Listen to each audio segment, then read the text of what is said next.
পাড়ায় আজকেও বিপত্তারিণী পূজা হচ্ছে, তো আমি আর তোজো বেরিয়ে পড়লাম পূজা দেখার জন্য। তোজো হাই করো তো।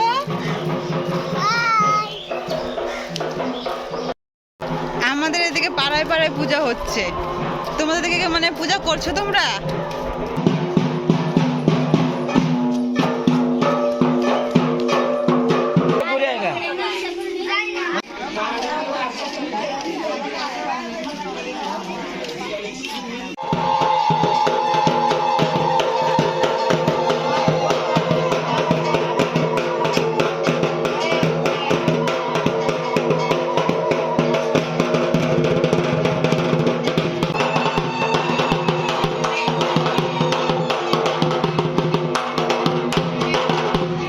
বৃষ্টি নেমে যায়, তাই আমি বাড়ি গিয়ে ছাতা নিয়ে আসলাম।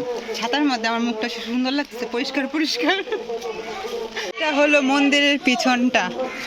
আর পাড়ায় পাড়ায় এরকম পুজো হলে ভালোই লাগে।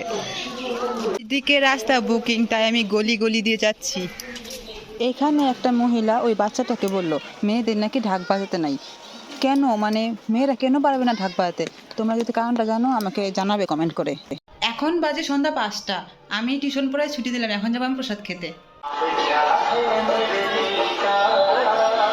আমি গেলাম আর সঙ্গে সঙ্গে আমাকে প্রসাদ দিয়ে দিল। ভালোই হলো, বাড়ি গিয়ে খাবো। বাড়ির পাশে এরকম পুজো হলে ভালোই লাগে, তাহলে খিচুড়ি খেতে পারি আমি। আর মানে ওয়েদারটা এরকম খিচুড়ি খাওয়ার মতো, খিচুড়ি খেতে আমি পছন্দই করি, ভালো লাগে খিচুড়ি খেতে। আর প্রসাদ তো মানে আরো বেশি ভালো লাগে। বাড়ি নিয়ে আসলাম, এখন আমি প্রসাদ খাবো। তোমরা দেখতে পাচ্ছ খিচুড়ি, এখন আমি খাবো।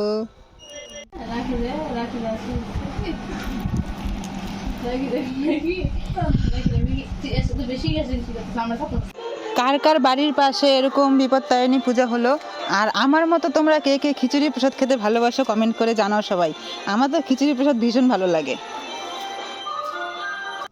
পুজোর শেষে সেখানে কীর্তন দিচ্ছে, তাই আমি কীর্তন দেখতে যাচ্ছি। রাস্তা পুরো অন্ধকার।